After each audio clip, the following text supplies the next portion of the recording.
Pronto. Bom, boa noite a todos e todas. Eu agradeço o convite. Tenho falado que depois que o Brasil descobriu que é racista, tipo, há um mês atrás, assim, a minha agenda tá, tipo, uma loucura, mas eu sempre priorizo a formação, né, de alunos de universidade pública, então eu sempre agradeço o convite e estou presente, é um lugar que eu tenho ido mesmo. Então é isso. Eu espero que, bom, essa seja uma noite. Quem quiser ligar a câmera, quem quiser perguntar, eu vou falando um pouco, né? Eu acho que tem uma demanda de começar bem do começo, né? Sei lá, dos estudos críticos da branquitude, como é que eles se iniciam, o que que é branquitude, né? Então eu sei que as pessoas estão sempre nesse assunto de relações raciais, os lugares são muito assimétricos sobre o conhecimento sobre o assunto, porque há sempre pessoas brancas que, em geral, nunca ouviram falar sobre o Oi, assunto. agora eu vou dar aula. Agora Ariel, eu vou dar aula. Ariel, Tchau, mãe. Vou boa dar noite. aula pra eles. Vai? O que você vai falar aí? Umas coisinhas. Gente, desculpa aí. Isso acontece, né? Trabalho home office. É a mamãe que pediu. É? Fala pra ele. Eu sempre falo pra eles virem dar boa noite pra mim, não importa a hora, porque eles dormem cedo. Desculpa, gente. Calma que vai aparecer outro, porque são dois pequenos. Enfim. Então eu vou começar assim situando, né, tipo onde surgem os estudos críticos da branquitude. Eles surgem nos Estados Unidos, né, na década de 90, e eles têm um intuito político, que é muito importante a gente dizer que os estudos críticos da branquitude só faz sentido e só, né, tem algo para se falar sobre branquitude se for dentro da luta antirracista, né? Porque tem que tomar o cuidado que não é colocar de novo o branco no centro, né? Do mundo, que ele já tem sido centralizado demais, mas é colocar o olhar crítico sobre esse branco, né? Que se vê desracializado. Então, a ideia política dos estudos críticos da branquitude, obviamente, é que eles são dentro de uma agenda antirracista e que o intuito foi retirar a ideia de que quem tem raça são sempre negros e indígenas e o branco aparece sempre como uma ideia de universalidade ou de representante de humanidade ou e estudar, né, raça e sempre colocar o olhar nos negros e indígenas também, no caso do Brasil, recolocou o branco como se ele estivesse fora daquilo que é pensado as relações raciais, né? Então essa é a ideia e esse é o intuito político dos estudos críticos da branquitude, né? Então, ele nasce na década de 90, ou seja, tem 30 anos que começam aquilo que é chamado de estudos críticos da branquitude, mas a gente tem os estudos precursores, né, que iniciam muito antes, 100 anos antes, né, no começo do século passado, e um dos primeiros estudos que a gente pode pensar como estudo crítico de branquitude é o Du Bois. Não sei quem estuda raça conhece o Du Bois, né? E ele aparece com um estudo logo no começo do século passado nos Estados Unidos, que é para tentar entender por que que os brancos da classe operária dos Estados Unidos, né, eles se articulam em sindicatos de brancos, em vez de se articular em sindicatos de classe, né? Então tem o sindicato dos trabalhadores italianos, sindicato dos trabalhadores irlandeses, né? E eles optam por uma divisão da raça, né? Mesmo na classe operária, para se sindicalizar. Então, nesse estudo ele vai falar o quê? Por que que opta pelo aquilo que é pensado raça e etnia, em vez de pensar em classe para se sindicalizar, se aquilo que estava ligado ao trabalhador e à classe estaria a todos que estão no chão da fábrica, né? Então esse é o estudo do Du Bois, e aí ele vai responder que havia ali, então, naquela classe operária, algo que os brancos diferenciariam dos negros de classe operária, que é o fato deles se reconhecerem como brancos e estarem mais próximos de quem estava no poder, que também era branco, dariam a eles algo que ele nomeou como salário público e psicológico da brancura.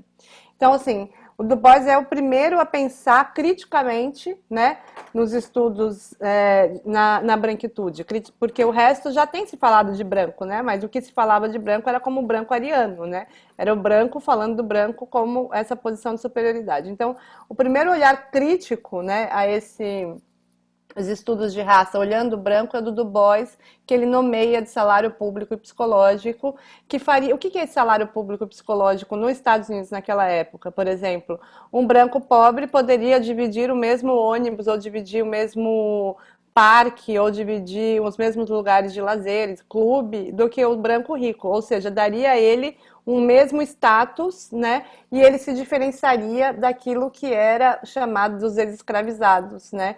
Então ele se diferenciaria, ele opta pela raça para se diferenciar, né?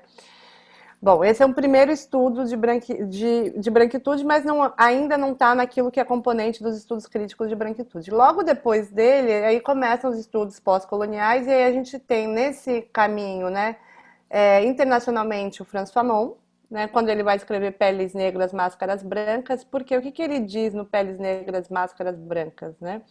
Que o racismo, né, ele vai produzir subjetividade, né? E esse racismo, né, nessa produção de subjetividade, ele produz subjetividade em negros e em brancos, né? E o que ele produziria nos brancos? Um sentimento de superioridade, né? Que é também aquilo que ele vai pensar nos Condenados da Terra como o colonizador, né? O colonizador, quando ele aparece, né, por exemplo, nas colônias, com a ideia de que os indígenas precisam se catequizar ou acreditar em Cristo, é porque eles acreditam na religião deles como a religião para todos, um Cristo que deve ser para todos, não só para eles, né? Então, tudo que é de Europa é apresentado como se fosse, né, superior e que deve ser, né, conquistados pelos os outros, né, as outras populações, né, quando o Fanon vai falar isso. Então, que a subjetividade branca, ela se calca na ideia de superioridade, né. Bom, depois do Fanon aparece, né, um estudo que é bem importante, que é de um judeu argeliano, né. O Fanon, para quem não conhece, é um homem negro da Martinica que vai estudar na França, né, e escreve Peles Negras, Máscaras Brancas. E, bom, outro estudo é do Alberto Memmi, que é um judeu argeliano, que vai falar da guerra colonial da Argélia, né, e da França, e ele tem um livro chamado Retrato do Colonizado, seguido do Retrato do Colonizador. E ele segue na mesma ideia que o Fanon, que o colonizador sempre acredita que ele, né, está num lugar de superioridade e que ele pode salvar essas almas, né?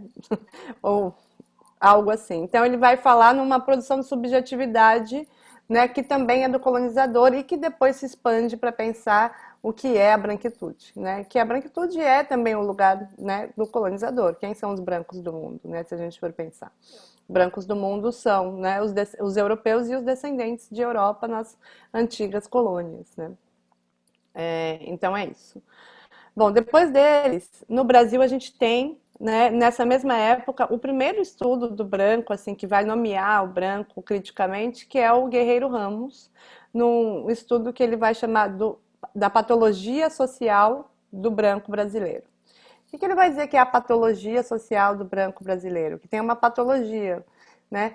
Que é, ao invés de se reconhecer dentro dessa estrutura social, né, de Brasil com negros e indígenas, né, ou de uma mestiçagem que incorpora os negros e os indígenas, o branco brasileiro, não descendente de imigrante, mas aquele que está aqui há 500 anos, que é o português, ele sempre lembra, né, das origens da Europa e apaga as origens indígenas e negras dele.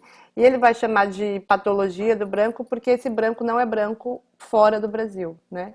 É esse branco português. Aí vamos, né, contextualizar que ele não está falando do branco imigrante, né, que chega 100 anos atrás, 150 anos atrás no Brasil, que tem uma outra diferença. Bom, esses são os estudos assim precursores que vão começando a dar forma. E aí quando nascem os estudos críticos da branquitude, nasce na década de 90 já com toda essa, né, esse caminho andado, né? Vocês gostam de slide? Vocês acham que é bom botar? Pode pôr? Tá. Eu vou. Ah, tem um bate-papo aqui, gente, eu não tinha visto. Enfim, tô vendo aqui. Enfim. Eu vou botar um slide aqui para vocês porque eu acho legal colocar aqui, mas já vou continuar falando. Então, a branquitude, nesse sentido, ela é o quê? Né? O nome é os estudos críticos da branquitude. É um campo de estudo, né? Mas a branquitude diz respeito à identidade racial do branco. E aí, para a gente pensar, né? Porque às vezes a gente usa esse termo branquitude para várias coisas, né? Ele é a identidade racial do branco quando você vai, ele entra no Brasil e os estudos entram no Brasil via psicologia social, né? Por que psicologia social, né? Se a gente for pensar, a Cida Bento é psicóloga, né? Ali a Edith Pisa, que são os primeiros estudiosos, assim, eles vão entrar porque a psicologia social, o campo de estudo da psicologia social é tentar entender quem é o sujeito que se constrói na estrutura, nessa jogadinha entre estrutura e sujeito, né? Então é sempre esse, quem é o sujeito que se estrutura, né, pelo racismo? E esse sujeito que se estrutura pelo racismo, né, e é estruturante, né, o racismo é estrutural e estruturante, ele é o sujeito branco e o sujeito negro. O racismo ele não estrutura só os negros, né? Então ele vai, a branquitude é tentar entender como é que esse sujeito branco se constrói através da estrutura racista da sociedade, né? Então, os primeiros estudos vão falar que a branquitude é uma identidade racial do branco, que a característica dela é que ela é um lugar de vantagem estrutural numa sociedade, né, que tem o racismo como a égide, né, de construção. Então, todas as sociedades estruturadas pelo racismo, que são quase todas aquelas que foram colonizadas, né, as Américas inteiras, né, são, né, estruturadas pelo racismo. Então, a gente tem o sujeito que sai desse lugar, né, da estrutura e o que ele é, como é que é a raça dessas pessoas. Então, a branquitude é a identidade racial do branco, né? E aí, para entender a identidade racial, né, é muito importante a gente entender um conceito que é da sociologia e outro que é da psicanálise, que é da psicologia, que é a diferença entre identidade e identificação. Vamos lá. Por que que é muito importante a gente pensar? Quem conhece o caso da Denzel, aquela mulher que era branca e se transformou de negra para ser ativista negra? Gente, podem responder, porque eu não gosto de falar sozinha. Bom, vocês conhecem? Para quem não conhece, é uma mulher, né, que ela é branca, biologicamente branca, e ela, né, vira uma ativista negra. Eu gosto de dar um exemplo dela porque ela tem uma identificação com aquilo que é a cultura negra, né? Uma identificação. A identificação são os processos psíquicos dos sujeitos, ou, por exemplo, uma pessoa negra pode estar identificada com aquilo que é nomeado de branquitude, assim, aquilo que é nomeado, que é o que o Fanon vai falar, né? Peles negras, máscaras brancas, pode estar nessa identificação, mas a pele dele é negra, né? E ele tem a identidade social de negro. As pessoas olham para ele e ele é um homem negro, né? Uma pessoa branca, ela pode estar identificada com o que quer que seja. Ela pode estar identificada com a cultura japonesa, ela pode estar identificada com aquilo que é chamado de cultura negra no Brasil, pode estar identificada com zilhões de coisas. A identidade racial dela é dada no Brasil via fenótipo. Então, se alguém olha para a pessoa e a pele da pessoa é clara, tem um certo feição, que as pessoas acreditam que ela tem uma origem europeia, ela é branca, né? Ela pode. Isso não descarta ter um pai negro. Isso não descarta ter né, um avô negro. O Brasil se faz e se constrói a identidade racial, que a identidade racial, por não ser identidade identificação subjetiva, ela é sempre uma identidade de grupo. Como é que se constrói uma identidade de grupo? Pelo olhar externo, né? Você é olhado externamente e as pessoas reconhecem que você é branco. E internamente ao grupo, as pessoas também reconhecem que você é branco. Coincide isso e é o lugar onde você está na estrutura social, né? Independente daquilo que você se identifica. Então, a identidade racial do branco, né? No Brasil, ela é dada via fenótipo. Né? Então, por isso que eu acho muito importante falar da diferença entre identidade e identificação, porque sempre que eu vou falar de identidade racial do branco, alguém fala, mas eu não. Eu falo, não, tudo bem, você gosta da cultura, mas, tipo, Não sei quem que viu. Bom, essas semanas que estão vindo tá cheio de texto de brancos falando que vão no samba desde pequenininho, que gostam da capoeira, etc e tal, que é o quê? Querer dizer que tem uma identificação com aquilo que é nomeado de cultura negra. Isso não retira desse sujeito a identidade racial branca, né? É muito importante a gente pensar que é isso, sobre isso que nós estamos falando, né? E a identidade racial do branco, ela é o quê? Né? Eu já falei o que é identidade, né? E para isso a gente precisa entender absolutamente o que é raça e como que ela se constrói a ideia de raça. E eu falei que eu ia abrir o PPT, me esperem só um pouquinho que eu vou abrir aqui ele.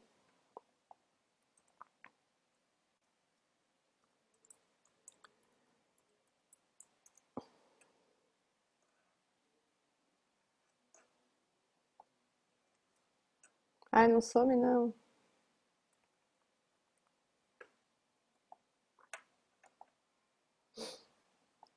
Eu deixei ele aberto, depois eu fechei.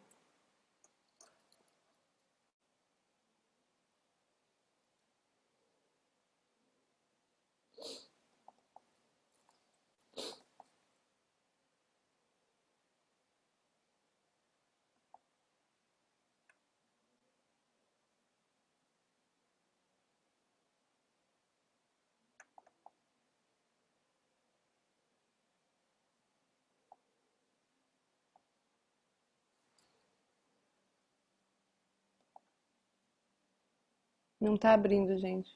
Que droga. É algum problema em colocar pra cá ou é aí no seu computador? Eu não sei. Eu acho que eu não tô conseguindo abrir na minha tela. É Alt mais S pra colocar aqui. Para colocar aí, é isso? É, aqui no Zoom. Ou é só você apertar essa. É um negocinho que chama Share Screen aqui embaixo. Tá. Entendi. Não, é o meu PowerPoint que não tá aqui. PowerPoint porque ele não está respondendo. Desculpa, gente. Espera só um minutinho. Deixa eu ver se eu fecho. É o meu problema, não é vocês.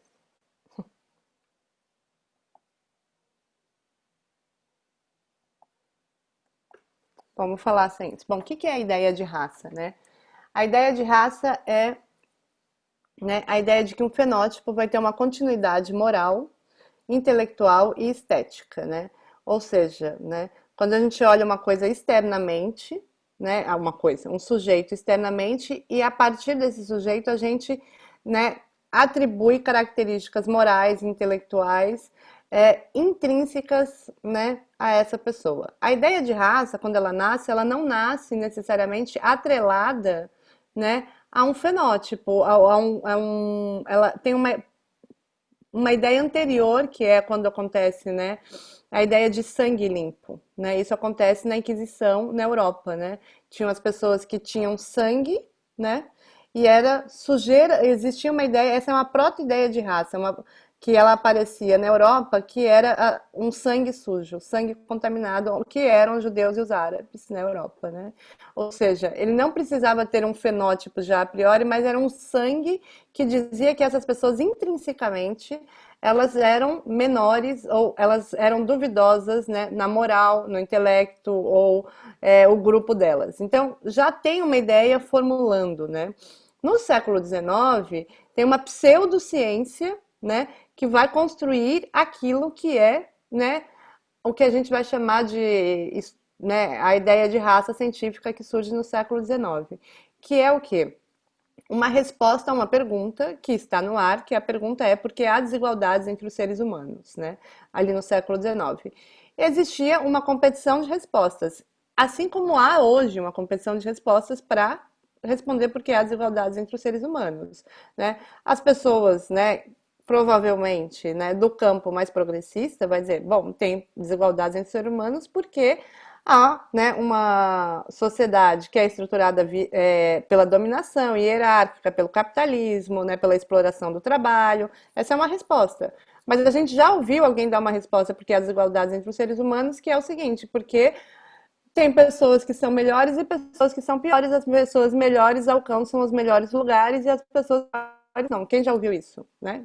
Num debate público. Naquela época existia no debate público também e no debate científico responder, né? Pensem que a gente está na época, né, que está se expandindo mais ainda para a África, na corrida para a África, dividindo a África, uma pergunta que é, e o pós-abolição, tal, porque há desigualdades entre os seres humanos e a resposta dada pela ciência, que não é uma resposta que foi unânime, né? A gente tem que pensar que a ciência sempre está competindo, assim, no Brasil, em qualquer momento, a gente pode ver que a gente está no campo da academia, tem competições epistemológicas sobre o que é, sei lá, eu no meu campo, o que é o problema de aprendizagem. Tem gente que vai falar que é cognitivo, tem gente que vai falar, bom, a pessoa está com fome, a mãe não tem tempo para estudar, é uma construção social. Todos os campos têm uma competição. Ali também tinha uma competição, só que a resposta da raça é o seguinte, né? Surge, por essa pseudociência, uma resposta que é o seguinte: somos desiguais porque somos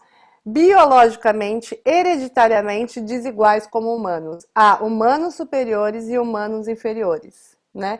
E os humanos que inventaram essa própria ideia de raça se autocolocaram, né, como superior. E é muito importante dizer que a raça é filha do racismo, não é mãe do racismo. A gente já tinha a colonização ali acontecendo nos mundos, né? Uma exploração de outros humanos, ou seja, a gente já tinha a prática racista, que a gente pode pensar, sem a ideia de raça. A gente tinha uma prática de dominação, de hierarquização de um povo sobre outros povos. E ela é justificada com a ideia de raça. A ideia de raça, ela surge, então, no século XIX, com essa ideia que é biologicamente, né, algo que é um fenótipo, vai ter uma continuidade moral, intelectual e estética. Então, quando eu falo, os japoneses são determinados, eu estou usando a ideia de raça. Quando eu falo, os negros dançam bem, eu estou usando a ideia de raça, né? E quando eu falo que os brancos são melhores na natação, eu estou usando a ideia de raça, né? Os brancos são melhores na natação e tal. Ou seja, a gente está sempre usando a ideia de raça quando a gente está atribuindo algum comportamento, né, a um fenótipo, né? Um comportamento, uma atitude, uma ideia moral, algo intelectual, essa é a ideia de raça. No década de 30, então ela surge biológica, né? Na década de 30, essa ideia de raça cai por terra, né? Do século passado, com os estudos antropológicos, etc e tal. E começa uma ideia de raça cultural, que é o que a gente tem no Brasil. Aquilo que era biológico cai por terra, a biologia prova. Não tem nada de hereditário que comprove diferenças entre os seres humanos. E aí, o que a gente tem no Brasil? A entrada, né, da ideia de raça como cultura que chega no Brasil, né, incorporada pelos estudos de antropologia do Gilberto Freire, e ele é o maior representante nisso, no Casa Grande Senzala. Quem aqui leu Casa Grande Senzala? Se vocês verem Casa Grande Senzala, ele vai descrever quais são os 3 povos, né, que chegaram e construíram o Brasil, só que ele vai dizer o quê? Que a Constituição e a construção de Brasil é feita pelo europeu, né? A civilização brasileira é europeia. Só que os negros contribuíram, né, uma coisa super folclorizada, contribuíram com a dança, com o afeto, os indígenas com o banho, com a limpeza, né? Ou seja, a civilização mesmo, o carro-chefe, né, daquilo que é pensado como desenvolvimento e construção de nação é pensado como se fosse a cultura branca e as outras como se fossem contribuição. Então, aquilo que era raça superior e raça inferior virou culturas superiores e culturas inferiores. E a cultura virou algo tão estanque e fixo, né, quanto a biologia. O que é uma mentira danada, né? Quando chega para mim uma tese para estudar a contribuição do negro na sociedade brasileira, eu falo já volta, tá? Porque não é contribuição, é uma construção de país, né? Ou seja, a gente tem aí os grandes intelectuais brasileiros, né? Se a gente for pensar, o maior escritor brasileiro, né? O Machado de Assis, né? Se a gente for pensar uns grandes intelectuais, Milton Santos, se a gente for pensar a construção física desse país, não tem um, sei lá, acho que um poste pendurado que não foi feito pelos negros. Se a gente for pensar a cultura, a música, ou seja, a construção de país é uma construção negra. Só que ela é vista como se fosse uma contribuição. O que é isso? É colocar uma cultura, né, como se fosse aquela que é civilizada e as outras, né, como se fossem contribuições para preencher. Tem uma antropóloga que vai dizer que é o seguinte, que é como se fosse o rio Amazonas, né? os brancos e os afluentes, os negros e os indígenas, né? Essa é a metáfora que ela vai dizer que o Gilberto Freire apresenta no caso da Grande Senzala. Então, por que que eu estou explicando tudo isso que é raça? A raça passa de biológica para raça cultural. Na década de 70, os estudos, né, do Rasenbalg, principalmente, desigualdades raciais no Brasil, vão mostrar que não tem nada de biológico, não tem nada de cultural. A única coisa que faz a raça são as relações de poder. Ou seja, a discriminação inventa a raça, né? O lugar, né, de inferioridade e né, de dominação que foi colocado os negros indígenas são aquilo que inventou a própria ideia de raça, né? Então não tem nada cultural intrínseco, não tem nada isso não quer dizer que não possa produzir culturas e não ter culturas, mas não é assim, o Kabengele Munanga vai falar que brancos e negros não são como macieiras e bananeiras, né? Que, bom, a macieira da maçã e a bananeira da banana, brancos constroem cultura branca e negros cultura negra automaticamente, né? Que isso não é uma essência, né? É uma construção social e histórica. Então, não há nada de cultural nem biológico, mas há uma discriminação que produz a ideia de raça. Nesse sentido, a gente entende raça como o quê? Uma construção social, e se eu tivesse que traduzir rapidamente o que é raça, eu ia falar, é uma forma de dar significado às relações de poder existente. Quer dizer, a gente tem uma relação de poder existente e a raça, ela dá um significado. Assim como, bom, tinha uma desigualdade colocada e a gente constrói a ideia de raça para nomear. Por que eu estou explicando tudo isso? O que é raça? Porque a gente tem que falar, né, o que é identidade racial.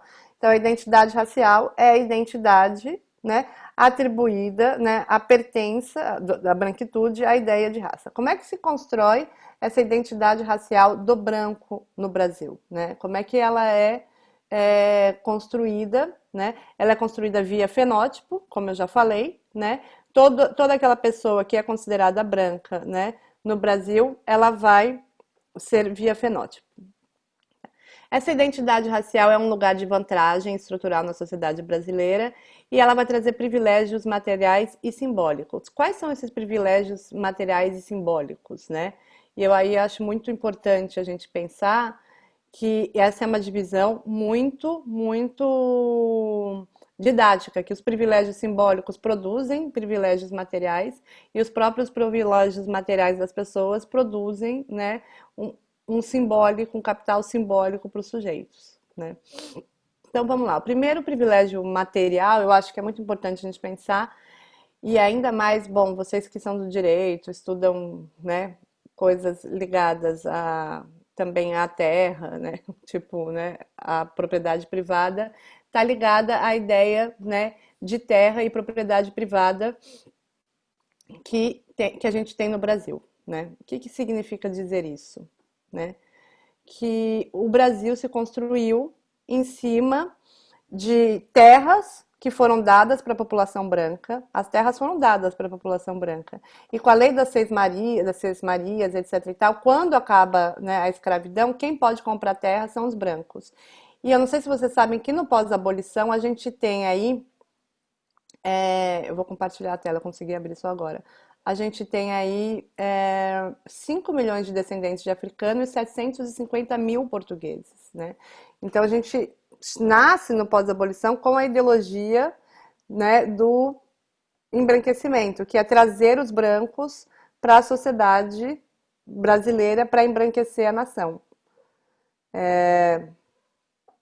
Como é que eu faço para compartilhar a tela agora que eu consegui? Tem um Qual é botão, acho Mas qual que você tinha falado que era Ctrl o quê antes? é Alt mais S.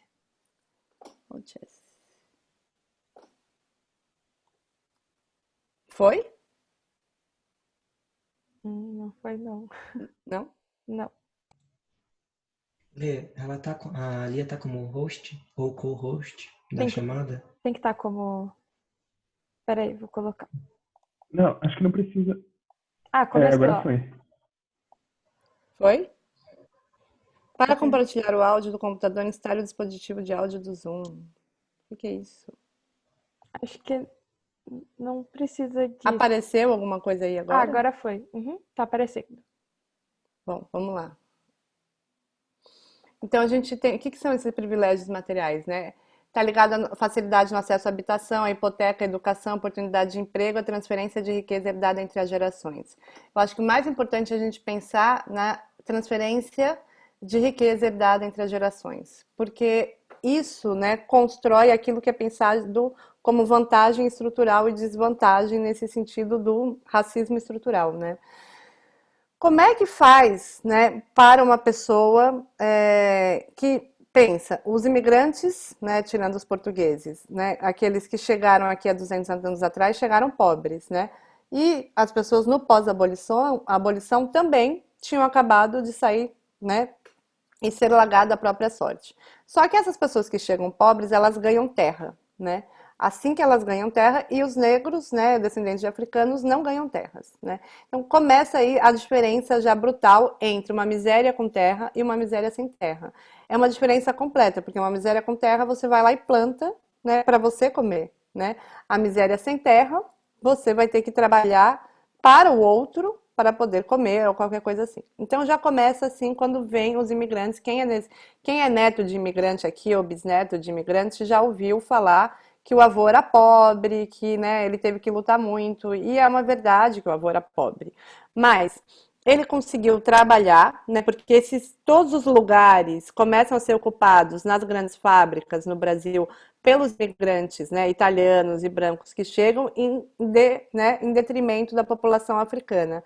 Porque a gente tem no Brasil, né, um racismo que ele começa com a ideologia do embranquecimento, não, com a ideologia não, com a política do embranquecimento, que hoje vira ideologia do embranquecimento, que é a política que é o seguinte, no pós-abolição a gente tinha 5 milhões e 700 de negros e 750 mil portugueses, e a ideia é o racismo científico entra no Brasil e há uma elite brasileira que pensa, vamos embranquecer essa nação. Como é que a gente faz? A gente traz os imigrantes que estão mal na Europa para cá, e aí eles vão vir e distribuem terra, a gente embranquece e aí chega a 4 milhões de imigrantes em quase 30 anos, foi barco atrás de barco, né? Eles chegam aqui e ganham terra e começam, né, a ocupar esses lugares, né, que é o lugar de trabalho. Enquanto os descendentes de africanos são jogados para fora das cidades, começam a ser jogados nesse momento, que é onde começa a ideia de favelas, que nem a gente, né, e periferia que a gente pensa hoje, e não ganham terras. Já essa é toda diferente. Quando a pessoa trabalha, a primeira geração, quando ela chega, esse imigrante no Brasil, ela consegue fazer que o trabalho dela enriqueça ela mesma, ou seja, tudo que ela trabalhou voltou para ela, né? Enquanto no pós-abolição, os negros também trabalham para enriquecer a população branca, né? Então, a ideia, né, que nós ouvimos, nós filhos de imigrantes, descendentes de imigrantes, é: meu avô chegou pobre, ele teve que trabalhar, sim, só que o trabalho dele rendeu para ele. Enquanto todos os postos ocupados de trabalho pela população negra também enriqueceu a população branca, que era plantar para a população branca, trabalhar na vida doméstica da população branca, né? E esses trabalhos tinham que valer muito pouco financeiramente, que não é coincidência que é o mesmo problema de hoje em dia, porque se ele não valesse muito pouco, não teria como uma pessoa pobre, né, nesse sentido, um imigrante pobre, pagar por um trabalhador. Então eles ganhavam muito pouco, né? As mulheres brancas começam a sair para trabalhar porque tem mulheres negras cuidando dos filhos. Aquilo que era próprio da escravidão continua no pós-abolição, né, de outras formas, mas continua exatamente isso. Então, em 3 gerações, a população branca no Brasil, né, conseguiu transferir riqueza herdada entre uma geração e outra, enquanto em 15 gerações que os negros estão na sociedade brasileira, eles não conseguem fazer isso, né? Então, é aí que já é o privilégio que é pensado a herança material. A tela ainda está compartilhada? Não? Não. Ah.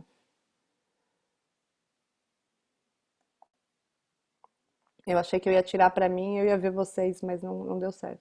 Então eu não vejo vocês quando eu tô com a tela, é isso. Bom, dos privilégios, como que se caracteriza, né, esse lugar de vantagem? Os privilégios simbólicos, né? Eu posso estar segura de que meus filhos vão receber material curricular que testemunha a existência da sua raça. Eu acho essa foto muito forte para a gente pensar que é assim que a gente aprende na história, na aula de história nos livros didáticos, pelo menos na minha época, na minha geração, quem eram as 3 populações que povoaram o Brasil, né? Agora, o que tem? Quem teve essa imagem na escola? Alguém teve essa imagem? Responde aí para mim.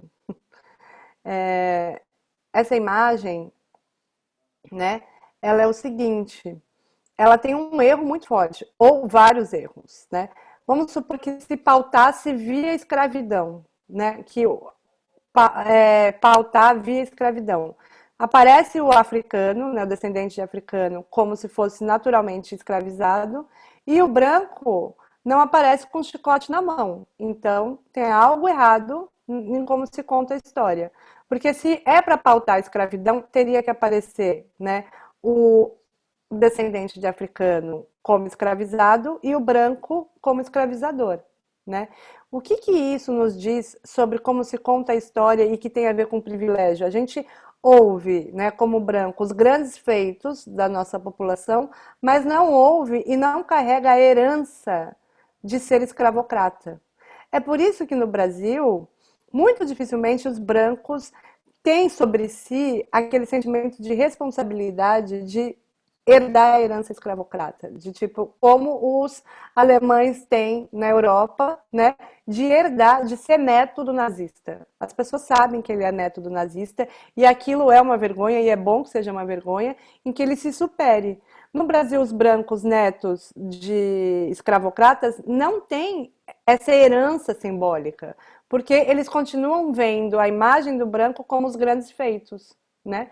Ou seja, aqueles que chegaram, etc. e tal. Então, essa imagem já diz muito sobre o que é simbolicamente você contar uma história, né?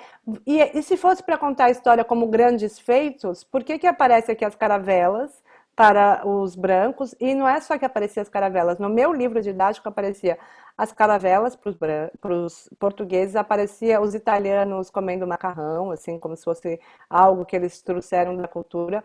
Aparecia os alemães com aquela saia ridícula verde lá da Oktoberfest. Desculpa aí, gente, é porque eu moro aqui no sul e assim, é muito aquela saia verde, aparece assim o tempo todo. Aparecia, assim, ou seja, vários grupos de brancos representados, né? Os italianos, os alemães.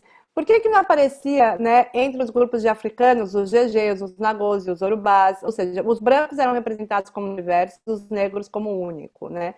Os brancos como grandes feitos, os africanos como se eles fossem naturalmente escravos e não escravizados, sem a responsabilidade de quem o escravizou. Não é à toa que a palavra era escravo em vez de escravizado, né? É uma luta do movimento negro que a palavra vira escravizado porque coloca a responsabilidade em algum grupo que o escravizou. E aqui não aparece o Egito e as pirâmides do Egito ou as grandes nações iorubás, né? Ou seja, é destituído dos grandes feitos. Aparece como se a história do negro começasse na escravidão. E a história do branco aparece antes, aparece da Europa, não aparece com o chicote na mão. Então é completamente distorcido. E o indígena aparece sempre como se ele fosse aquele índio de 500 anos atrás. Nunca é um indígena que ele sempre aparece romantizado, né? Com a ideia, obviamente, aqui essa imagem aparece com a imagem que foi construída sobre preguiça, indolência, ou etc e tal, né? Aparece ele deitado, né? E não aparece como se ele também pudesse mudar no tempo, né? Porque a gente ouve, é próprio da branquitude, nomear, falar, aquele cara não é indígena porque ele tem celular.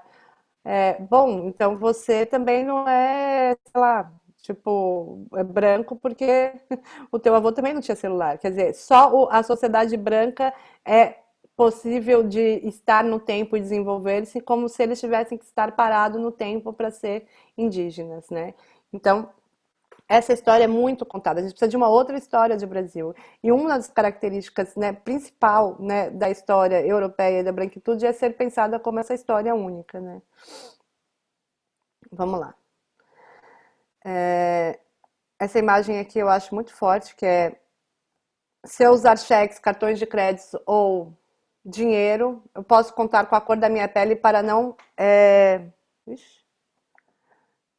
operar. Eu não consigo ler porque está a imagem dentro, né? Que ela não vai ser algo que vai ser de desconfiança de aparência e confiança financeira, né? Essas duas meninas, eu trouxe essa imagem, né? Bonitas, mais ordinárias, as ladras de luxo, por quê? Porque você consegue imaginar se fossem duas negras, as ladras? Nunca ia aparecer isso, né? E elas roubaram durante um ano num shopping, elas iam constantemente roubar e nunca ninguém desconfiou dela, né? Em contrapartida, assim, as histórias sobre negros que não conseguem pegar um táxi à noite, né, é inúmeras, ou seja, né, tô dando um privilégio, assim, tipo, que contando como é que isso aparece.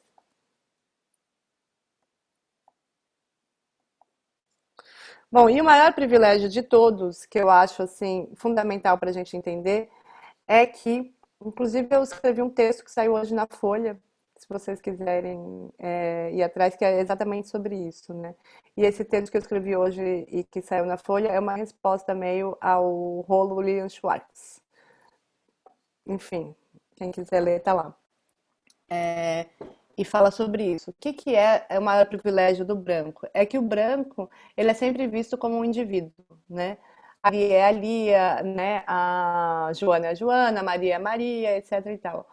E o negro, ele é sempre visto como representante de um grupo. Tanto que as pessoas viram para as pessoas negras e falam: você, como negro, o que que você acha do Obama? Como se a pessoa tivesse que ter uma opinião. Você, como negro, o que que você acha da Djamila? Ou você, como negro, né? Todo negro representa o grupo como um todo, né? A mesma coisa não faz sentido, e aí eu vou abrir um super link agora para depois mudar, né? Ninguém pergunta para os brancos, né? Você, como branco, o que que você pensa do Bolsonaro?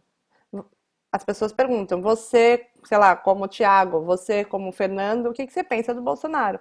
Mas ninguém pergunta você como branco. Ou seja, o Bolsonaro não está automaticamente associado a todos os brancos, né? O que deveria estar, já que, né, um político negro está associado a todos os negros, se a gente estivesse falando de uma simetria racial, mas é completamente assimétrico. O que acontece, né? A raça invisibiliza o sujeito, no caso dos negros, é uma supervisibilização da raça que faz com que o grupo venha antes do sujeito, e no caso dos brancos é o oposto, né?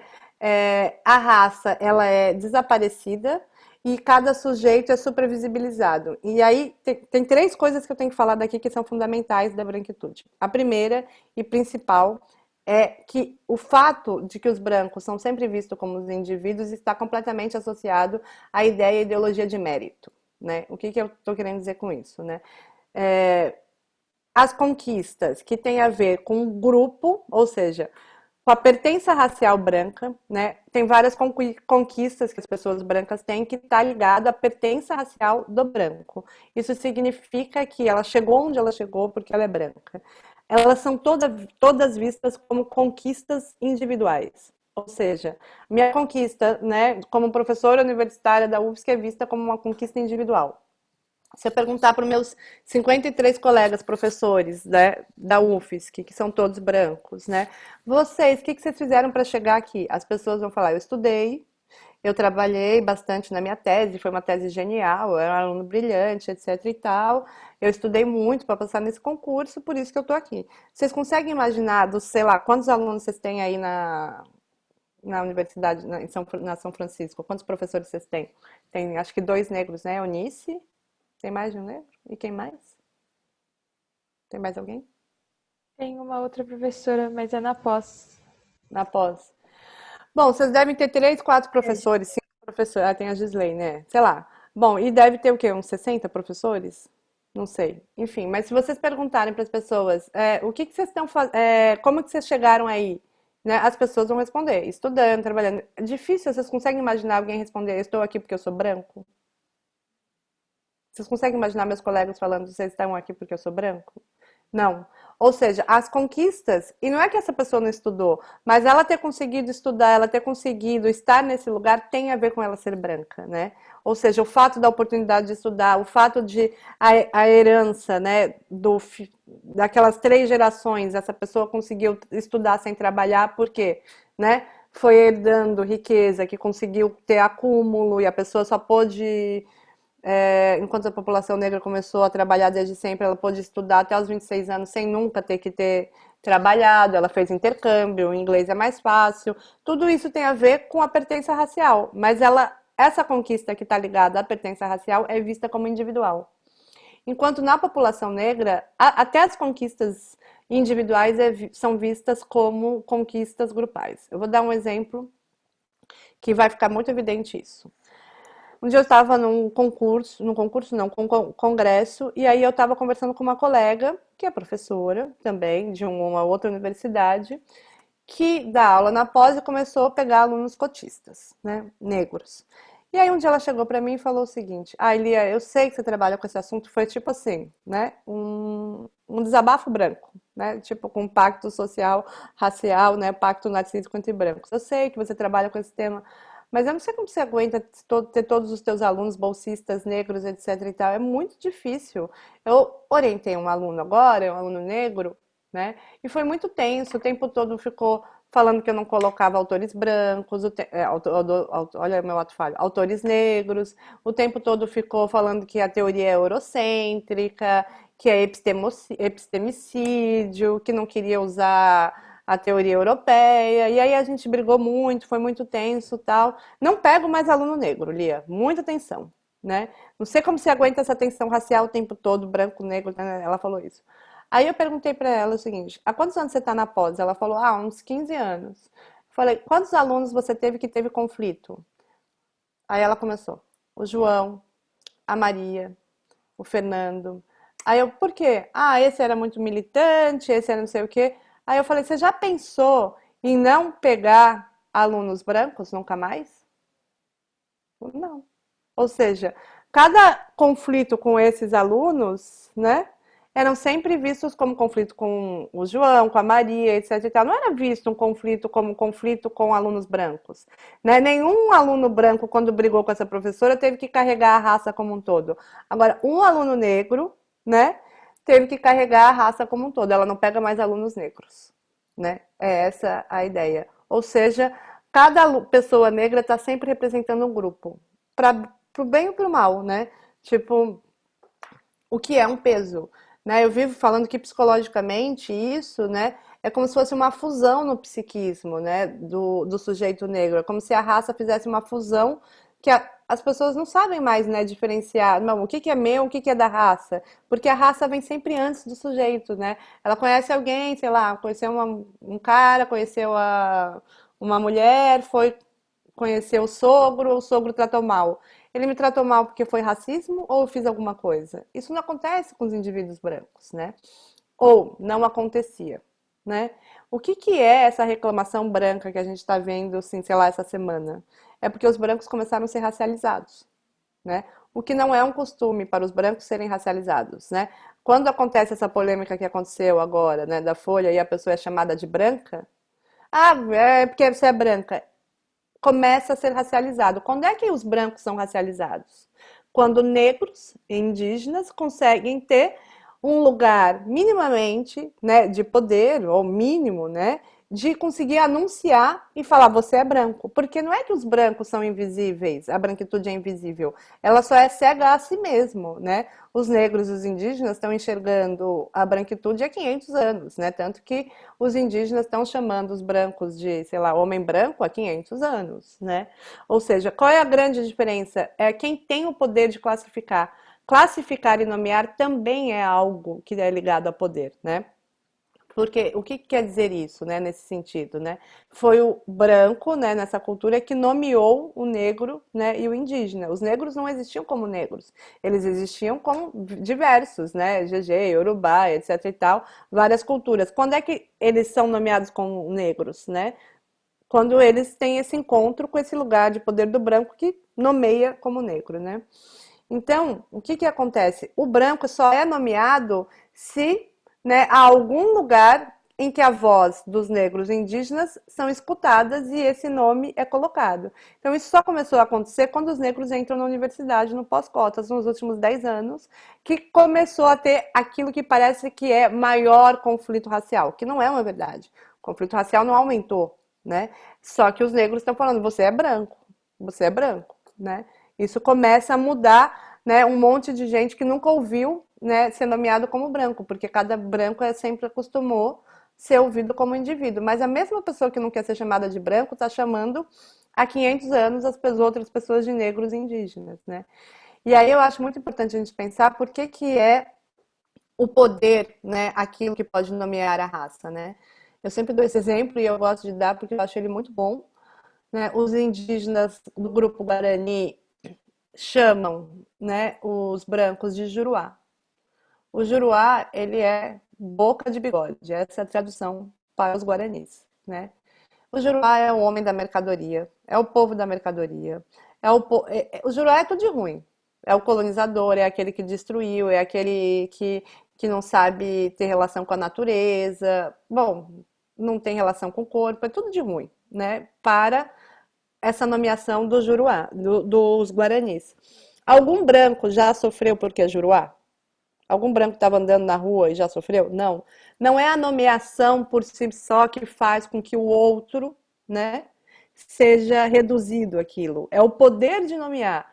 E para isso você precisa ter o quê? O poder de produzir subjetividade.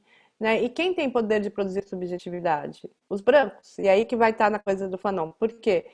Precisa de indústria cultural. Ou seja, a gente precisa que a indústria cultural, né? Ou seja, um monte de novela da Globo que todas as empregadas são negras, um monte de novela da Globo que o estereótipo de beleza é branco. Isso é, né, você ter o poder de produzir subjetividade. Não é você dar nome, né? Você tem que ter esse poder. O que acontece hoje em dia com as mídias sociais, que o povo está falando, as mídias sociais deixaram tudo louco, etc e tal.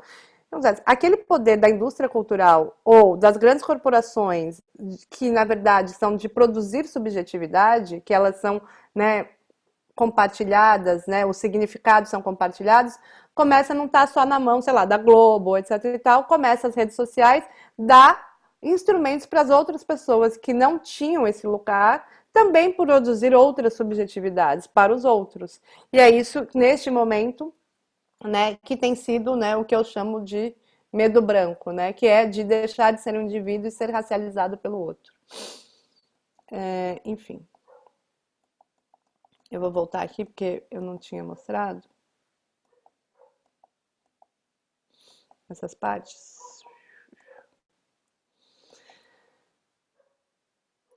E aí, para a gente entender, eu acho que é muito, muito importante a gente pensar, né, no Brasil, como é que funciona o racismo brasileiro, né? Para pensar ele articulado com a branquitude, né? Ele funciona pela ideologia do embranquecimento, que é o que eu já expliquei antes, que é a ideia, né, quando chega a política do embranquecimento, né, era trazer os brancos, né, imigrantes para o Brasil.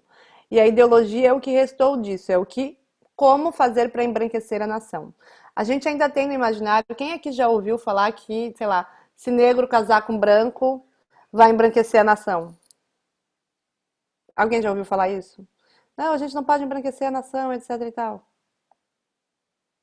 Bom, essa é a ideologia do embranquecimento funcionando, porque acreditava-se o quê? Né? Quando Oliveira Viana vai lá e pensa, né, sobre a política, é que o gene do branco fosse mais forte e que, através da mestiçagem, o Brasil se tornaria fenotipicamente branco. Essa é a ideologia do embranquecimento. Quando tem no pós-abolição a ideia de que precisa civilizar, precisa tornar esse país branco, a ideia era duas soluções. Uma, trazer, né, os brancos europeus, e a outra, via mestiçagem, transformar, né, a população em branca. Por isso que as pessoas acreditam até hoje que, né, que se os negros ou ficam com brancos, né, embranquecem a nação, o que não é uma verdade. Porque assim como embranquece, né, a população negra, também enegrece a população branca. E o resultado é que a gente tem 54% de população negra, ou seja, a ideologia do embranquecimento não é uma verdade no real, ela é uma verdade no imaginário das pessoas, né? Porque a ideia era que gostaria de se embranquecer a nação.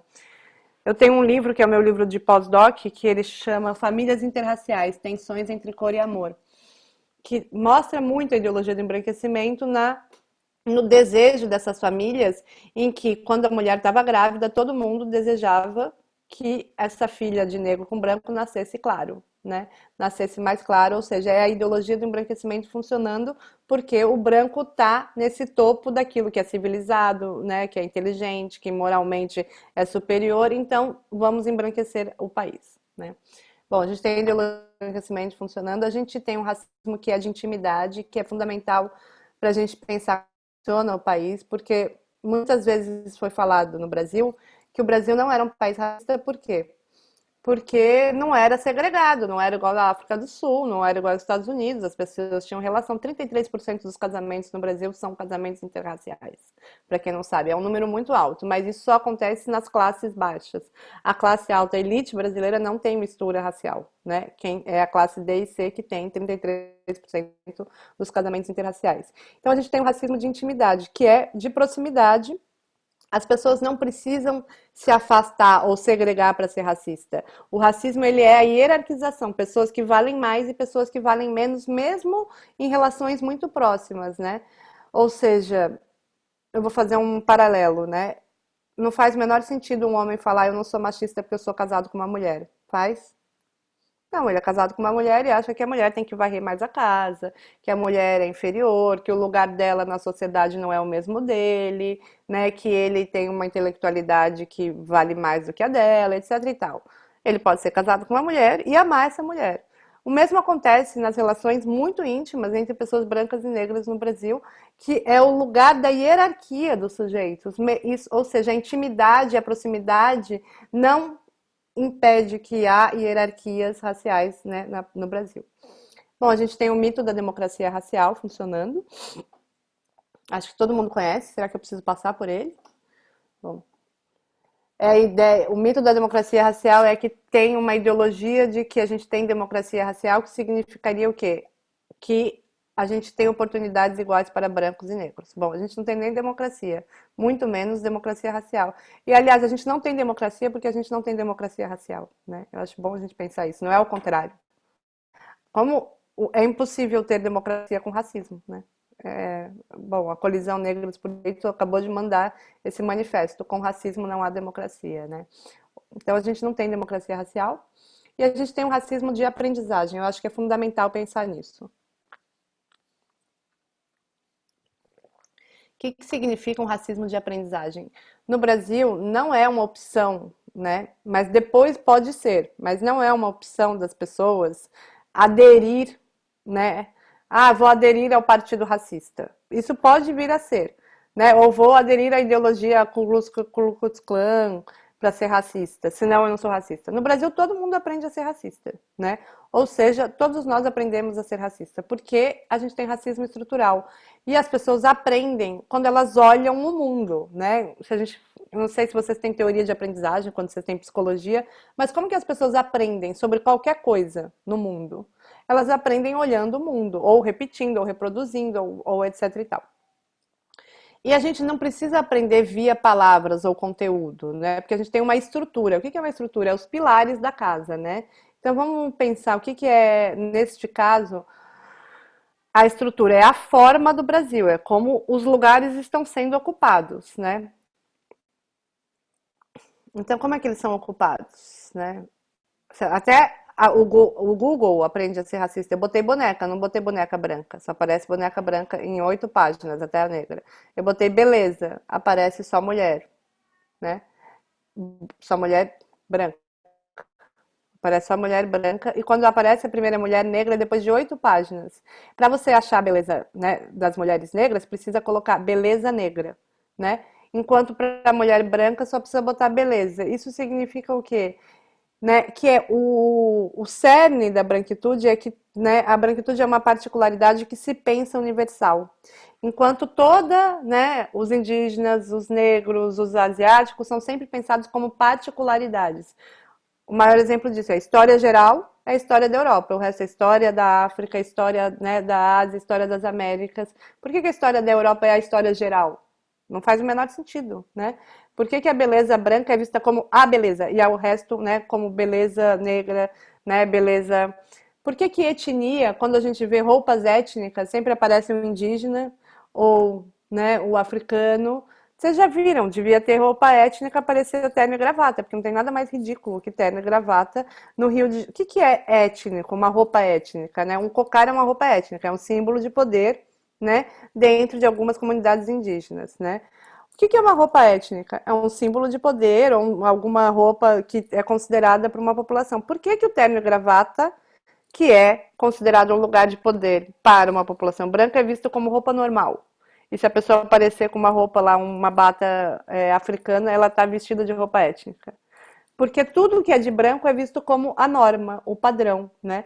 A gente devia chamar de roupa étnica aquele terno e gravata ridículo no Rio de Janeiro com 40 graus. Porque aquilo só é um significado de poder para uma população branca. É isso que é, né? Então, essa ideia de quem tem etnia é o outro, quem tem raça é o outro, né? Nesse sentido. Então, a gente tem um racismo que a gente vai aprendendo que o branco é a norma e que os outros grupos é que tem raça, né? E aí, principalmente, de como que vai se formulando isso no imaginário. Eu sempre gosto de dar o exemplo do meu filho, esse que acabou de vir aqui faz um tempo, me dá oi. Como é que ele aprendeu? Como é que ele aprendeu a ser racista com 5 anos? Né? Vocês viram que ele é pequenininho, né? Bom, um dia a gente foi na escola, no dia que foi ser apresentado a escola dele, é uma escola pública, só que é uma escola pública no sul do Brasil, é a escola da Universidade Federal de Santa Catarina, que é uma escola que acaba sendo de elite, né? Aí quando as pessoas foram... E é uma escola que os professores ganham muito bem por concurso, então, né, os concursados são todos brancos. Então a diretora é branca, a professora, todo mundo, né, tipo todos os cargos, a diretora de pedagogia é branca, a nutricionista é branca e o meu filho foi apresentado para todas essas pessoas. Essa aqui é a fulana, ela é, né, a pessoa que vai pensar as atividades da tua escola. Essa pessoa é a pedagoga. Essa pessoa, né, é a nutricionista. O nome dela é Fernanda, a sala é dela.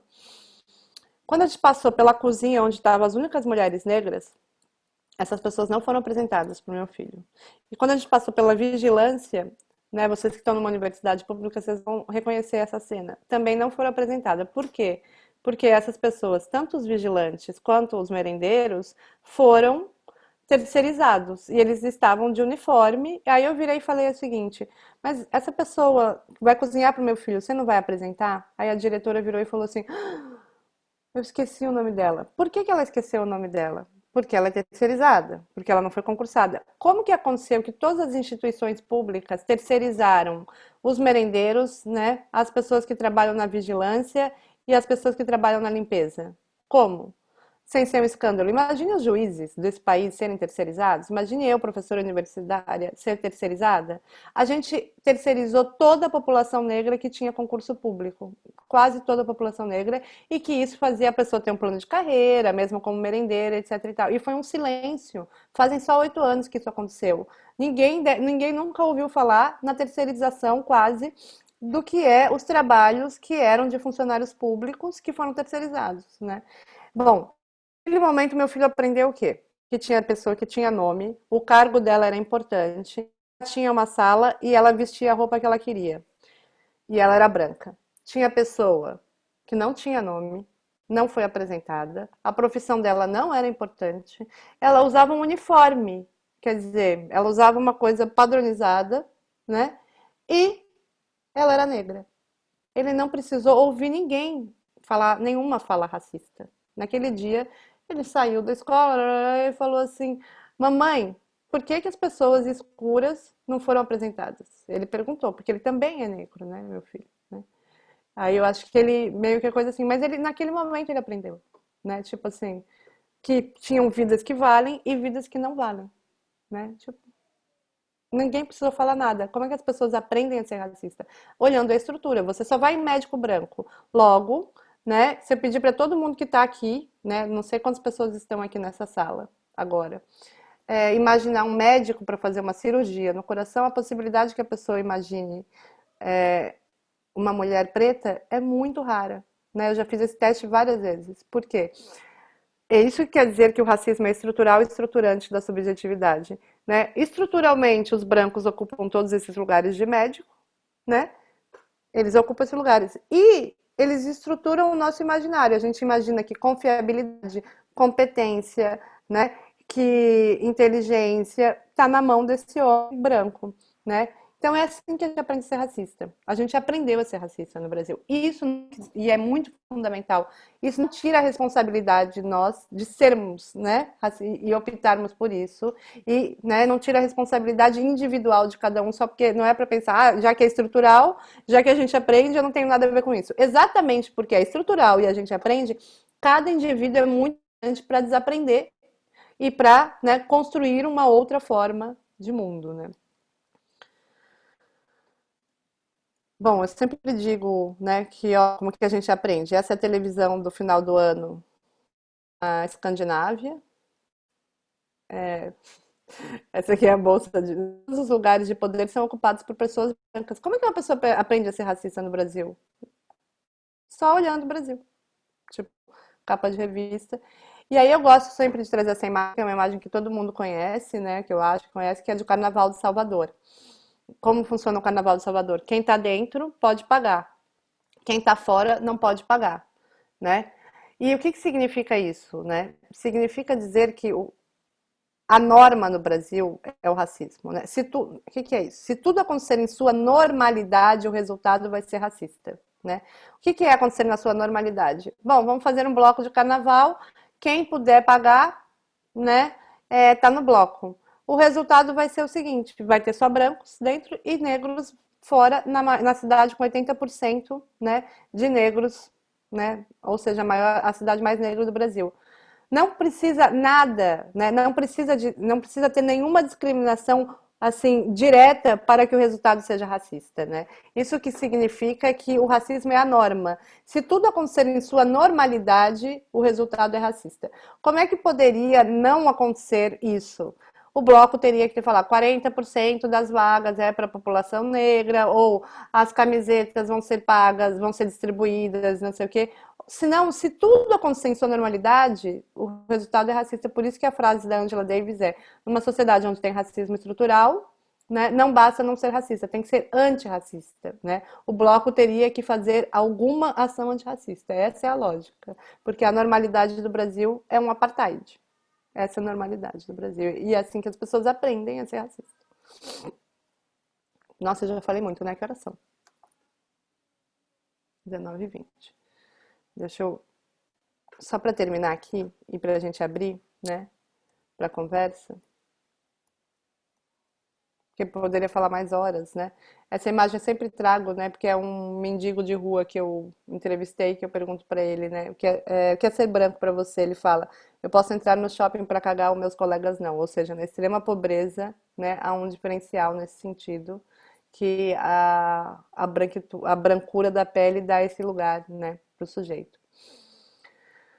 Mas eu gosto de pensar, para terminar, que se a gente aprende a ser racista, a gente tem respostas individuais que a gente pode desaprender, né? Há um letramento, que eu vou chamar de letramento racial crítico, que a gente pode ter, que é uma forma, né, de... Vamos lá. Não consigo ler com um monte, porque aparece vocês e a tela não aparece para mim. Deixa eu ver se eu consigo. É um conjunto de práticas que pode ser melhor caracterizado como uma prática de leitura, uma forma de perceber e responder individualmente às tensões das hierarquias raciais da estrutura social. Ou seja, cada um de nós temos como responder individualmente. Obviamente que a gente também precisa de ações institucionais e de Estado, né? Mas a gente está num momento que o Estado não vai vir, né? Então, quanto mais a gente tiver ações institucionais, das instituições que a gente tiver individuais, para pensar o rompimento dessa estrutura, né? É fundamental. Mas para poder pensar o rompimento, né, por atitudes, uma prática de leitura, né, é preciso entender como é que funciona. E o que que significa, né, aquilo que a Francine Windenstein, que é uma teórica afro-norte-americana, foi chamar de letramento racial. O reconhecimento do valor simbólico e material é reconhecer que tem um valor simbólico e material que coloca os brancos em vantagem estrutural, né? Tem uma vantagem estrutural. Isso não está ligado à identificação do sujeito. Eu, Lia, não estou identificada com a branquitude, né? A outra pessoa é nazista e está super identificada com a branquitude. De qualquer forma, nós dois temos vantagem e a porta do banco abre mais fácil, independente da minha identificação.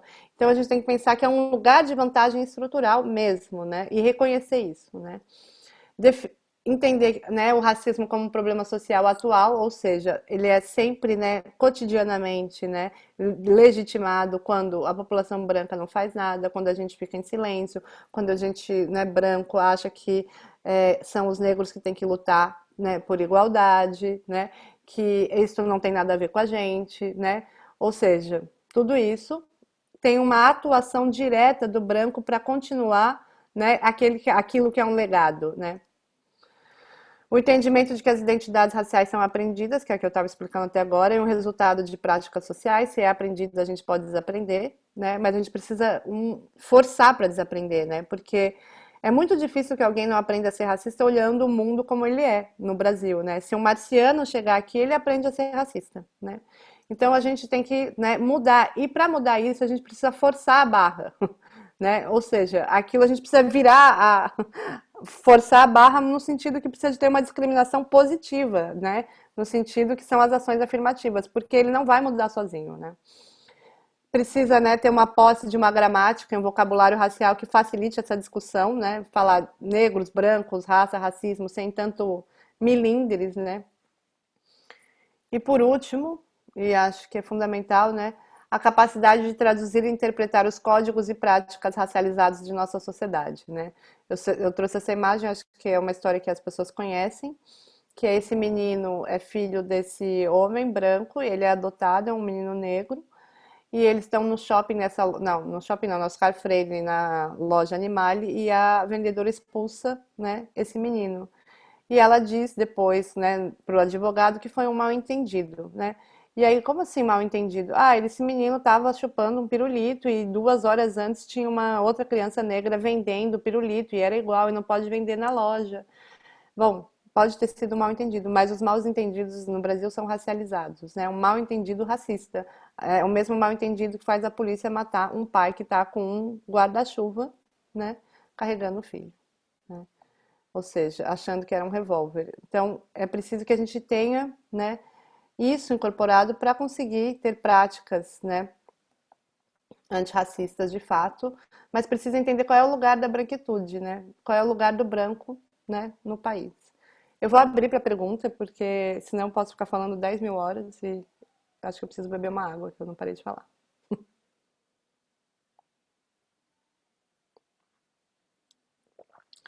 que que é a branquitude? Lia, será que você poderia repetir o que que é a branquitude? Bom, é a identidade. Isso tudo que eu falei agora é a branquitude. É a identidade racial do branco, que se caracteriza pelo quê? Um lugar de vantagem estrutural na sociedade que tem o racismo. Esse lugar de vantagem, né, estrutural vai dar privilégios simbólicos e materiais. Todos os privilégios materiais e simbólicos estão ligados àquilo que se caracteriza a branquitude, que é a identidade do sujeito branco, né, dentro de uma estrutura, né, racista. Tipo, resumindo quase tudo. Gente, abre aí a janelinha das pessoas que for perguntar, falar, sei lá. Bia, acho que só para começar, pessoal, sintam-se à vontade para fazer perguntas tanto ligando a câmera quanto se alguém não tiver câmera, mandar nos comentários que a gente lê.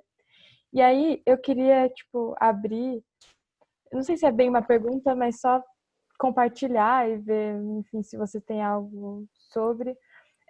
Não sei se você já visitou a São Francisco, né? É uma faculdade assim no centro de São Paulo, tem várias pessoas negras no centro de São Paulo, enfim, pessoas em situação de rua, mas elas não estão na São Francisco, né? É uma faculdade extremamente branca. E acho que quando você falou de simbologias, é algo que está muito presente na São Fran, porque, enfim, as salas de aula lá têm nomes, e aí todas são nomes de homens brancos, enfim, nem mulheres têm direito, quanto mais pessoas negras. A gente tem algumas salas que são de homens negros, mas que foram embranquecidos nesse processo de pinturas, né? Geralmente a sala com a pintura. A gente tem um quadro de docentes bastante grande também, e aí são todos homens brancos, tem poucas mulheres brancas, mulheres negras menos ainda. E aí, com as cotas, acho que eu também consegui um pouco sentir isso quando você colocou desses conflitos, né, que as pessoas falam que começaram com as cotas raciais.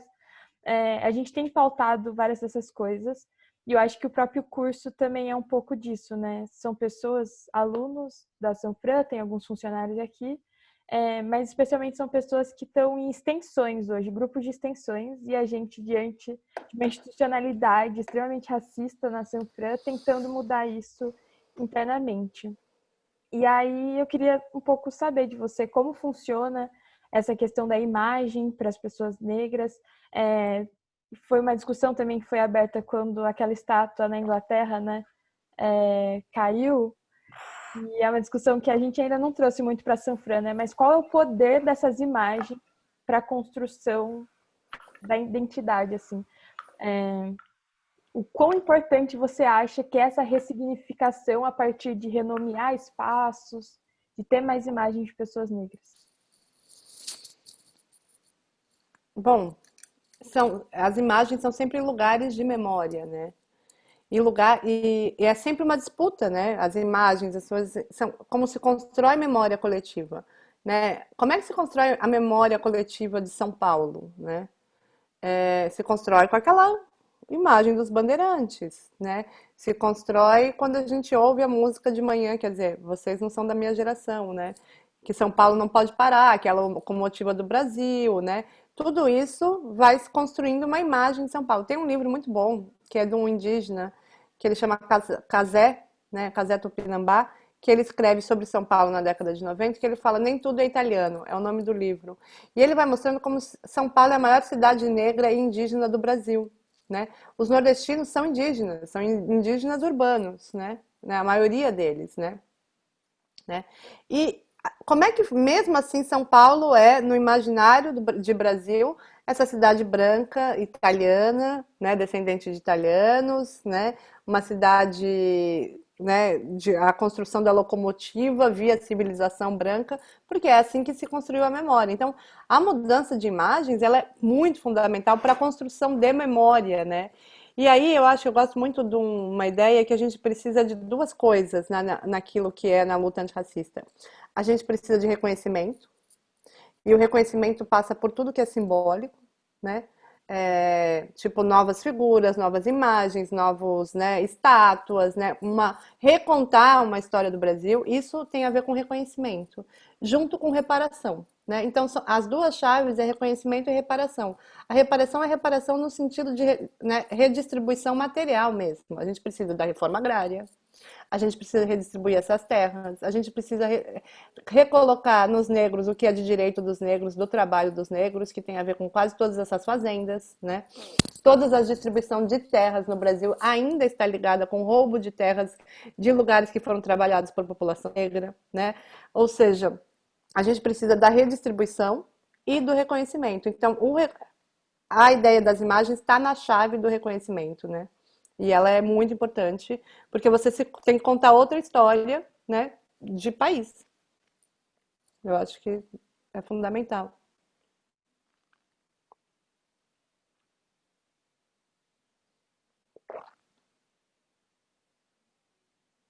Lia, só queria agradecer a aula e dizer que li seu livro, Famílias em Teatro, muito obrigada. Minha família raça foi colocada em nenhuma conversa seriamente. Senti essa conversa com o senhor. Tá. Tem mais perguntas, gente?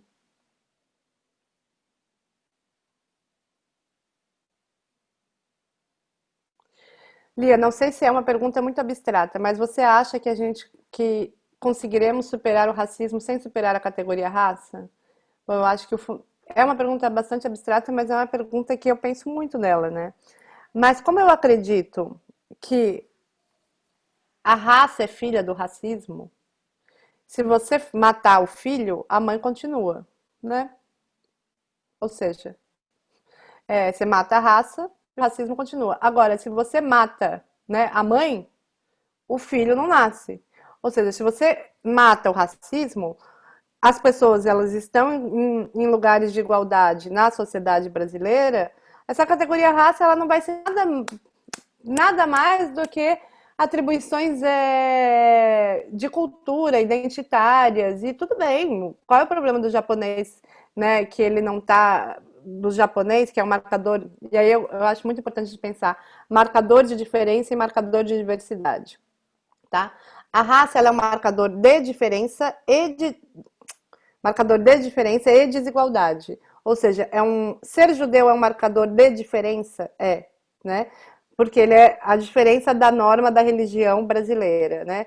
Ou seja, no dia que tem Natal, né, os judeus não estão comemorando Natal. Ele é um marcador de desigualdade? A diferença gera desigualdade? Não. Ser japonês no Brasil, né, É um marcador de desigualdade?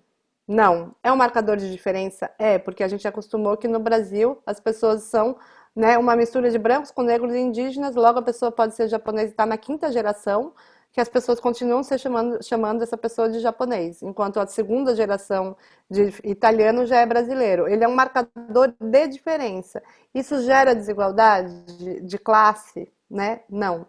A questão, de fato, com a questão da população negra, é que é um marcador de diferença que gera a desigualdade por causa desse racismo hierárquico, né? Nem toda racialização vira racismo, né? Ou seja, os japoneses, eles sofrem racialização, eles são racializados. O que significa isso? Que, em geral, o grupo, né, carrega todos os sujeitos. As pessoas falam, os japoneses são determinados. A gente está imaginando a ideia de raça e está racializando o japonês, né? Mas não necessariamente tem a hierarquização que gera desigualdade, né? Então, assim, tem processos de racialização que é o seguinte, quando uma pessoa negra encontra outra pessoa negra e fala, e aí, bro? Eles estão se reconhecendo como parte de um grupo. É um processo de racialização. Isso é racismo? Não. O racismo ele tem que gerar, né, uma hierarquia que produz necessariamente desigualdade, né, nesse sentido, né, que está ligado com poder econômico, poder político e poder de produzir subjetividade. Então, nem toda racialização vira racismo. Né? Agora, se você mata o racismo, pode sobrar racialização. Pode ser que os negros continuem racializados entre eles, né? Porque eles gostam da cultura tal. Assim como, sei lá, eu sou judia, né? E aí eu vou junto com não sei quem que é outros judeus e a gente gosta da cultura. Isso faz parte de uma coisa cultural. Isso não gera uma desigualdade, né? E aí isso é muito importante.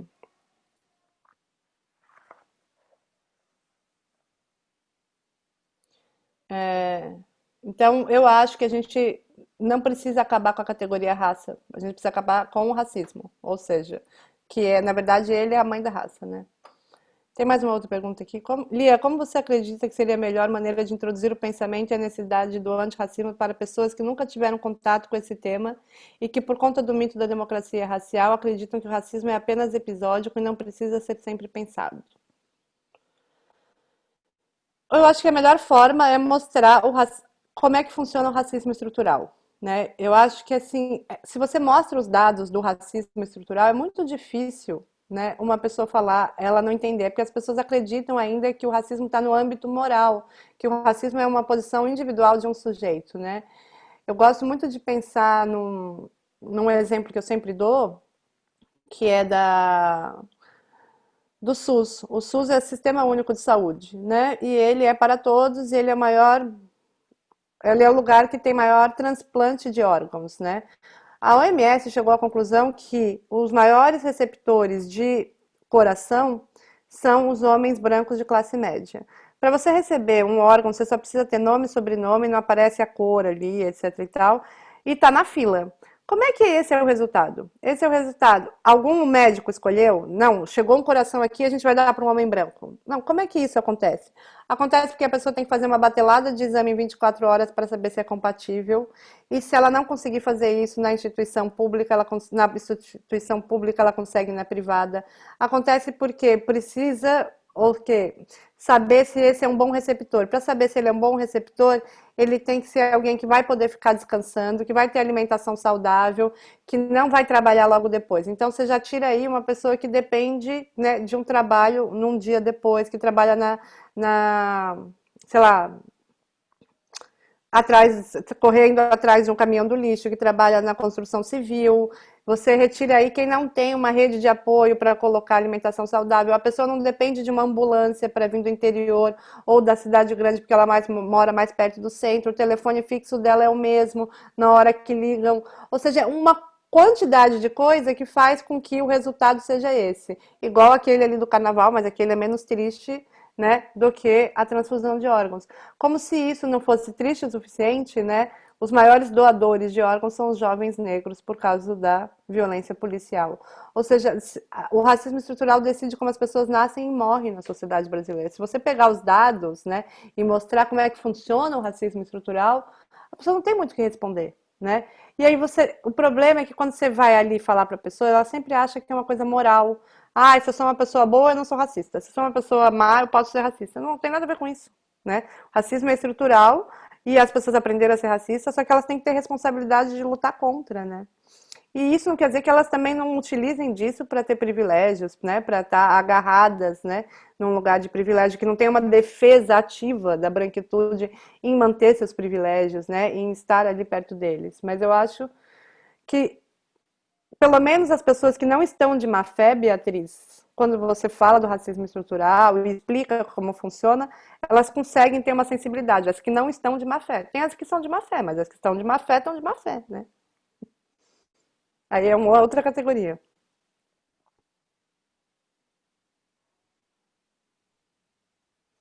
Bom, Lia, Lia, você citou a terceirização que ocorreu há 8 anos. Essa terceirização é um movimento marcadamente liberal. Qual é a relação do liberalismo com o racismo? Bom, toda, né? Eu, tipo, não consigo ver fim do... Eu não consigo achar que há uma forma da gente não estar numa estrutura hierarquizada, né? E essa estrutura hierarquizada que é de classe se utiliza, né, das desigualdades e do próprio racismo, né? Porque assim, se a gente tem uma ideia liberal, a gente consegue colocar alguns negros em lugar de poder, mas a gente precisa, né, sempre ter uma massa, né? A gente sabe como funciona o capitalismo, né, de pessoas que as vidas valem menos, né? E essas pessoas são os negros, né? Se a gente não mudar a estrutura econômica, né, a gente também não consegue. Eu não consigo ver um antirracismo que também não seja anticapitalista, né? Não dá para a gente, bom, eu sou antirracista, mas estou apoiando aí a uberização. Quem que vai estar trabalhando, né, de rap 12 horas? É a população negra, né? A gente, nossa, eu sou a favor, né? Eu sou antirracista, mas sou a favor da maioridade, da minoridade penal, sei lá como é que fala. Gente, hoje eu tô super cansada, desculpa, tô errando várias palavras. E aí, não tem como, né? Então, a luta antirracista, ela vem acoplada de várias outras lutas, né? Ela tem a ver com, né, qual é a tua posição, né, política em relação, né, à guerra às drogas, né, tipo, né, não tem como ser antirracista e ser ao mesmo tempo a favor do encarceramento em massa, ou seja, não ser antiproibicionista, né, tem todo um monte de coisa que vai se juntando, né. Agora, eu acho que o maior fator ligado a como funciona o racismo no Brasil é a lei de terras, né, então eu não consigo ver, porque é uma miséria que paga aluguel, ela e só está para ficar mais miserável, né? Um barraco é um dos aluguéis mais caros. Um barraco em Heliópolis é um dos o preço devido ao tamanho e o lugar e como que é a casa é um tipo de aluguel mais caro do que o de um rico proporcionalmente, do que um apartamento nos Jardins proporcionalmente, entendeu? Porque ele é, né, um lugar muito pequeno, que tem uma grande população naquele mesmo lugar. Então, se você a gente não pensar as terras, né, e a própria o território, como que funciona a lei da propriedade privada, tudo isso está ligado, né? É que tem que ir ampliando, né? Mas primeiro você tem que entender como é que a raça vai estruturando nisso e pensando a terceirização, né? Qualquer terceirização, ela vai, né, pegar a primeira população negra do Brasil, né? Com certeza. Eu vivi a transformação da Faculdade de Direito, trabalho no centro acadêmico em 2011 e eu tinha sendo negro, uns 5 amigos negros, agora já não estou conseguindo conta. Com problemas nas nossas cotas, eu acho que está tendo mais negro. Eu não entendi a pergunta do Silvio César.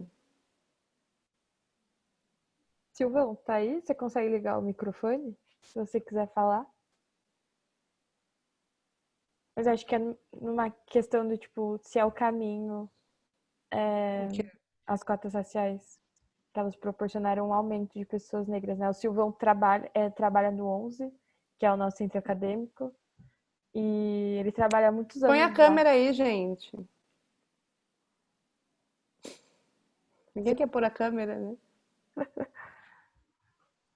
Ai, gente, eu acho sacanagem. Vocês ficam tendo aula, vocês ficam me vendo e eu não vejo ninguém de vocês. Não tá certo isso. Eu sou uma pessoa da interação. Coloca aí, gente. Enfim. Bom, se as cotas é um caminho, ela é um dos caminhos que tem mudado alguma coisa. Entrou mais negros nos últimos 10 anos, né, na universidade do que nos outros últimos 100, né?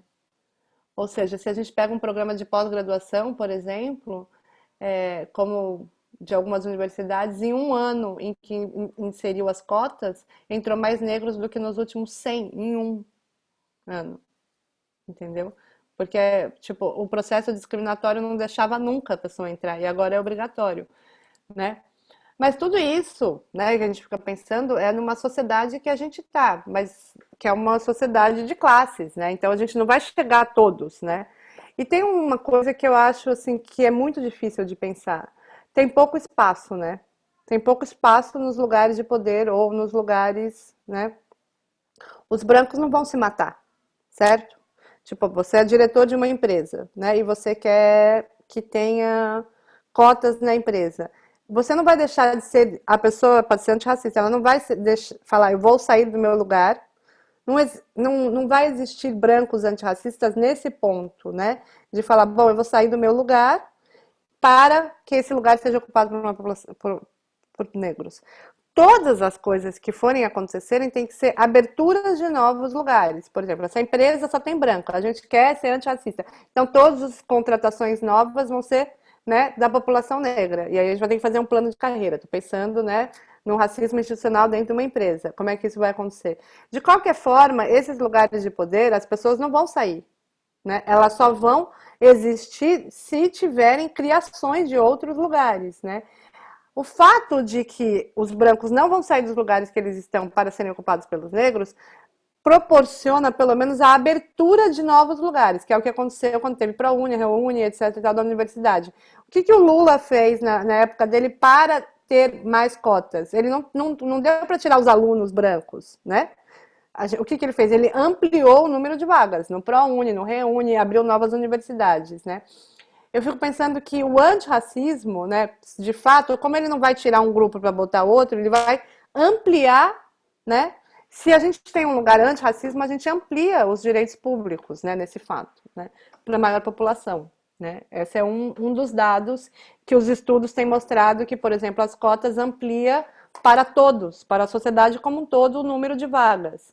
Né? Qualquer política antirracista amplia como um todo, porque o fato é que não vão pegar e jogar os brancos fora e vai ser ocupado por negros. É só ocupação de novos espaços, o que já é algo que engrandece e melhora o país nesse sentido. Né?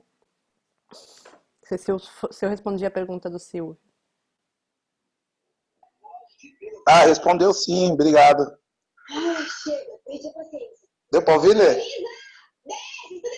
Ah, beleza.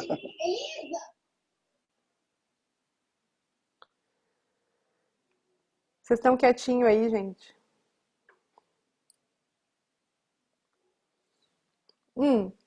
A primeira pessoa que perguntou o que é branquitude, tem uma coisa que eu falei pouco aqui hoje, que eu acho que é, né, que será que você poderia repetir o que é branquitude, né? Eu acho muito fundamental porque as pessoas não entendem como é que isso se incorpora, né, se coloca no sujeito, né? No meu livro da Entre Encardido Branco e Branquíssimo, eu perguntava para as pessoas, né, o que é ser branco para você? Como é que você se deu conta que você era branco, né?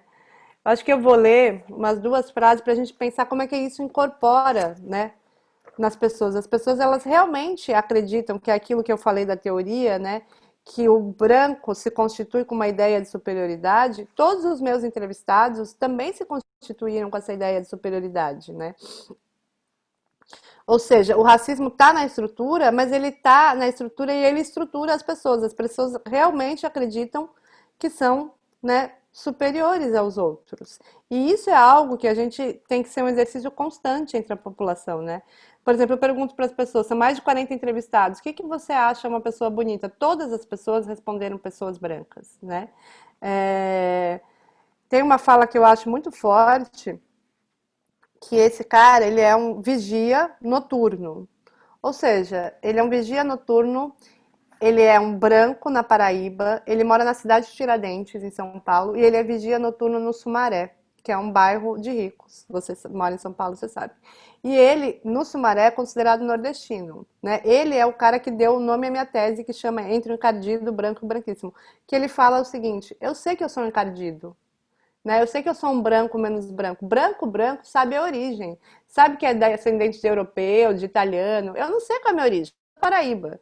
Ou seja, ele sabe que é. Porque tem uma. Né, a própria ideia de raça hierarquiza, né, os brancos nesse lugar, né? E aí eu pergunto para ele. O que é ser branco para você? Ele fala, olha, posso responder o que é ser branco. Eu gosto da minha cor e gosto das minhas atitudes. Eu falo, ué, mas tem a ver com as atitudes? Ele fala, não, vou dizer assim, eu gosto da minha cor e gosto das minhas atitudes. O que eu faço da minha vida? Sou uma pessoa que trabalho, não faço a coisa errada, então gosto muito das atitudes da minha sobrevivência. Sempre tento fazer o bem, sempre tentando as coisas certas. Eu perguntei para ele o que era ser branco, não se ele trabalhava. Aí ele falou que é trabalhar, fazer o bem. Pensa como isso está forte em São Paulo, né? Como uma coisa, né, do branco que trabalha, o lugar do trabalho, o indígena da preguiça, mesmo que né, os negros estejam trabalhando há 500 anos nesse país, né? Aí eu pergunto, você acha que isso é característica de branco? Aí ele fala, olha, não todo branco, mas nas atitudes tanto tem o errado branco como tem o preto.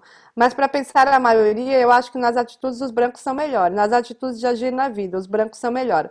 Para falar a verdade, não é porque eu sou branco, mas eu acho que os pretos são mais violentos que os brancos. Na minha opinião, são mais violentos em alguma coisa, né? Em maioria, os brancos são mais calmos que as pessoas pretas. E aí eu pergunto para ele, mas por que você está falando isso, né? Eu tinha uma moto novinha e foi roubado por uma pessoa preta. Eles são mais violentos. Aí eu perguntei quantas vezes esse bairro foi roubado por brancos. Aí ele falou, já, várias vezes. Quer dizer, o bairro foi roubado por brancos, ele não fala os brancos são violentos, né? Ou seja, como aquilo de acreditar realmente, né, se você olha as falas dos meus entrevistados, realmente a branquitude incorpora no sujeito. Ele acha que quem tem raça é o negro, que quem tem raça é o indígena, né? Que aquilo que um negro faz carrega para todos os negros, o que o branco faz é sempre do indivíduo. Isso é algo que nós, como sujeitos, temos que ficar muito atento, que não é da estrutura, que é o que se estruturou no sujeito, que é isso que é nomeado como branquitude. Por que branquitude não é racismo estrutural? Racismo estrutural é para explicar, né, como é que se estrutura a sociedade. Branquitude é para entender como é que os sujeitos brancos se estruturam numa sociedade, né, se constituem nessa sociedade e como se isso se incorpora e produz subjetividade de fato, né?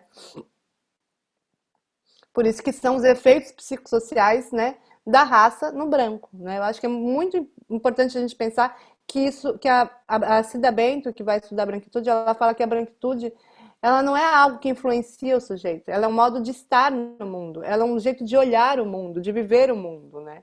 De acreditar que o mundo funciona daquele jeito, pautado naquelas formas de viver, né? Acho que isso é bem fundamental que eu não tinha falado.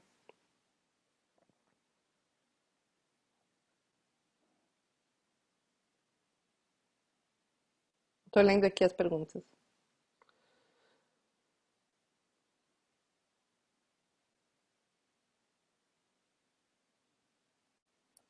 Sim, a Maria Rita fala das pequenas atitudes, né? As pequenas atitudes que é o dia inteiro, né? Tipo assim, eu fico muito impressionada, assim, né? Eu vou lá na escola do meu filho, todas as crianças vão passando, só tem loiro, né? Sul do Brasil, né? Cara, toda vez que ele passa na porta, alguém põe a mão no cabelo dele. Não tem uma vez que não.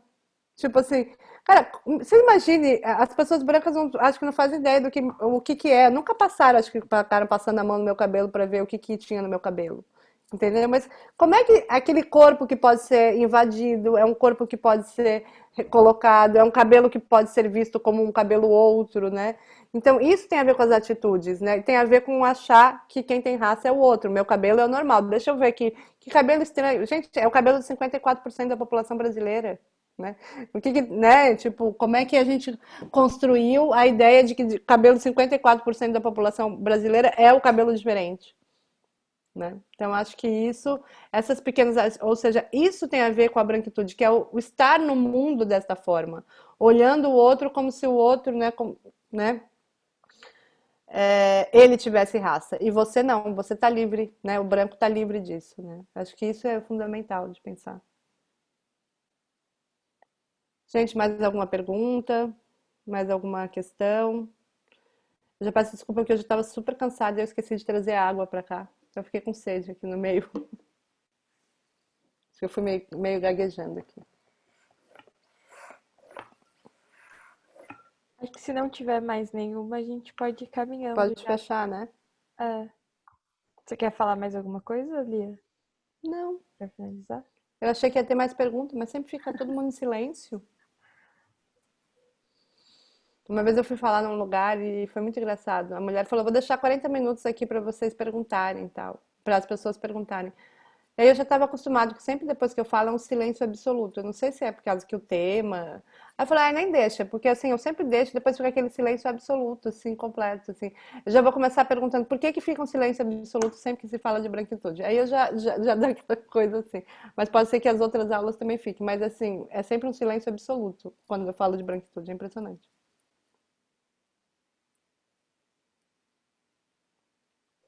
Eu acho que a gente pode ir caminhando para finalizar. E aí eu queria Uhum. agradecer muito em nome do 11 de agosto, que foi muito importante essa aula. A gente vai disponibilizar no YouTube depois essa aula, acho que é a única aula que a gente vai disponibilizar.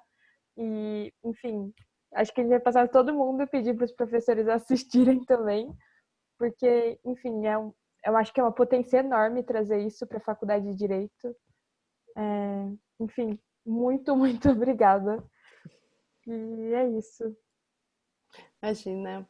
Ó, obrigado vocês pelo convite. E apareçam, gente. É muito ruim dar aula assim, cara. Eu realmente estou quase desistindo assim de aceitar convites, cara. Próximas aulas vocês apareçam. Ainda bem, ó. Eu vou agradecer aqui a Letícia, ao André e ao Thiago. Não Todos desista. os outros eu não vou agradecer de vocês não aparecerem. Realmente eu fico muito brava.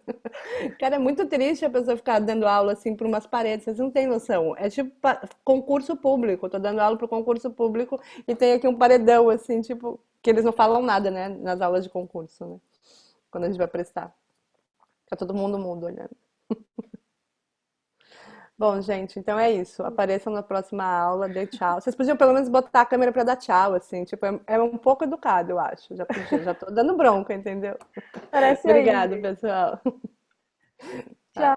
Tá, Muito isso, gente. obrigada. Obrigada. Tchau, pessoal. Obrigada por terem vindo no curso e a gente vai mandar os certificados até semana que vem. Tchau, tchau. Um abraço. Tchau, tchau, gente.